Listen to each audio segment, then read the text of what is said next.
Hey Aunt, this is Cameron, up in New York, East Village, and it's Saturday, September 6th, 2008. You asked me some questions in your last vlog, so I'll just take time to answer those. I jotted them down. First question from Aunt, Coke or Pepsi? Well, I have a t-shirt that answers that question.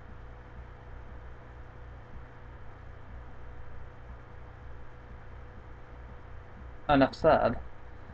And that's what I really think too. Decisions. I'm not good at those.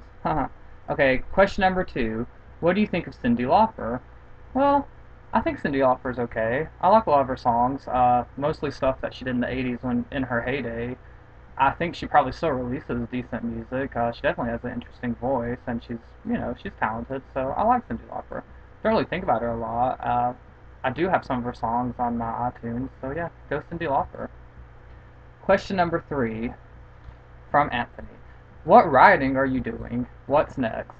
Well, I'm sorry to say, I've not really been working on too much since I got up to New York. I'm kind of really weird with the writing process. I have to get things kind of settled and be comfortable and be able to get up in the morning, have my coffee, and feel kind of like I'm at home. And since I was subletting for the first month, it was kind of weird. I kept thinking I should be writing, but I wasn't.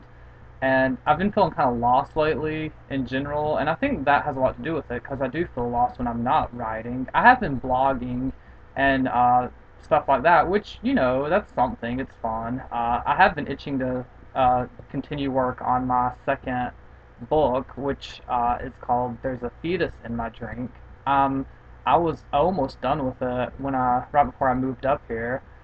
Definitely just, I've got a few more chapters of hard writing to go, and then the revision process. And once I'm happy with that, I'll probably start sending it out to friends to look at and see what they think. It'll take a while, and otherwise, that's pretty much what I'm working on now. And I still want to get the first book, 101 Ways to Kill Dad, published. I haven't been sending out too much stuff, but I want to start doing that soon. And afterwards, I don't really know what I'll work on. I'm having a short story that's fictional, which, as you know, I don't really write a lot of fiction. It's called Girl in the Tub, that's going to be in an anthology that's supposed to come out in November, called Deadlines. And it's a really cool story, and it makes me want to write more fiction. So maybe once I finish the book I'm working on now, I'll turn my attention to some fiction. Because, I do have a few fictional things outlined already. One book that's based on a short story I wrote, and I've already got the second book, which it's kind of a sequel planned, and the notes, which is always how I start out writing, so we'll see. Okay, next question. Tom Brokaw, Peter Jennings, or Dan Rather? I mean, they're all okay, I guess. I didn't really have any of them that I preferred over the other. I guess if I had to say, probably Dan Rather. I thought Tom Brokaw sounded kind of funny, although Dan Rather did too. Uh, yeah, no real preference there. Okay, number five. When you meet Madonna, what will you say? Well, I'll probably say, "Get in my car, bitch. You're mine. I want you to sing to me every night." No, I'm just kidding. I wouldn't do that. I love Madonna. A lot of people ask me that, especially now that they know I live in New York, and who knows, maybe I will randomly run into Madonna. I really don't know what I would say. I don't think I would really say a lot, because I don't want to be annoying. Everyone's always trying to get at her and all that stuff. I mean, yeah, it would be neat to meet her, but a random meeting on the street, I can't really see, me being able to ask anything that I really wanted to know, or whatever. So I'm not really sure, other than maybe saying, "Hi, you're looking good. Uh, you know, keep on rocking." Okay, question number six. What do you miss most about North Carolina, other than Aunt? Well, you are right, Anthony. I do miss you. I miss Becca. I miss my other friends I left behind in North Carolina.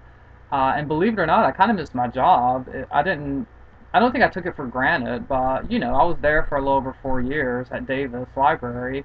And, now that I'm up here looking for a new job, I've been kind of stressed out doing that. And I'm like, I had complaints about my last job, but I knew how to do it, and it was pretty stress-free in that regard. And I was even able to, do a lot of personal things during the day when work was low. I mean, I probably shouldn't be saying that, but, it was definitely nice. And I missed that because I actually sometimes got a lot of writing and editing done at work. Again, I shouldn't be saying that.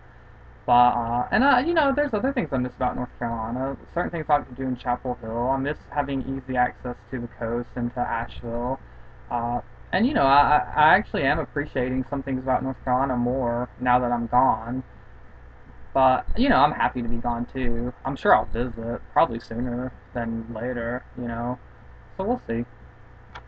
Question number 7 was about New York being dirty, and there was stuff about boogers in the nose, which kind of grosses me out, so I don't want to talk about that specifically. But yes, New York is kind of dirty. I think there's a lot of traffic, a lot of pollution, and a lot of debris floating around. You know, they put the trash on the street at night to be picked up, so sometimes when you're walking, you can literally smell garbage, and it is kind of gross. And a lot of times when I get in from a day out, I can feel dirt on my face more so than I did in North Carolina.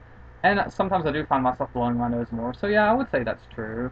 But you know, people deal with it. You kind of adapt, which is what I'm doing. Okay, you went straight from number 7 to number 9. You skipped number 8. So for number 8, I'm just going to include my own question. If I could create a new drink, what would I call it? I don't know what would be in it, but I know I would call my new drink the Hide Your Pussy drink. That's right, folks. Hide your pussy, because, you know, the drink would be so awesome you would want to hide your pussy. Speaking of pussy, number 9, you ask to find Pippers in the house and to tell what he's doing. Well, first of all, Pippers is a she. She was spayed, so I mean that kind of makes her sexless in a way, but no, not really, because she still has a little kitty vagina and all that. But right now, Pippers is in the bathroom, which is over there, and she is eating. So I think she's probably thinking, yummy, this food is good. Cameron, you better make sure my bowl is full. Yeah, that's what she's thinking. And number 10, you ask, what is the best bar I've been to so far? That's really hard. I've mostly been going to gay bars, and I honestly think some of the straight bars I'm going to check out tonight with my friend David, like Cheap Shots, Coyote Ugly, places like that, I think I'm probably going to enjoy more than I've enjoyed the gay bars. But out of the gay bars, I'd probably say Excess and Chelsea. I mean, I enjoy some other gay bars in East Village, but you know, I had a lot of really good times so far at Excess.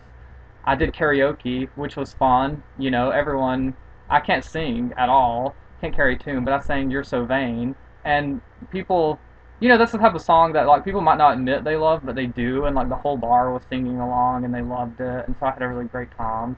Other bars like in East Village, like Eastern Block, will always be a favorite bar. It's just really cool. They have like animal heads on the walls and stuff like that. But I'll let you know more about bars after I've explored more, and I will probably be doing that tonight with David. So anyway, I'm gonna throw it back to you in North Carolina, and hope all is well and that your Saturday is great. Okay, bye.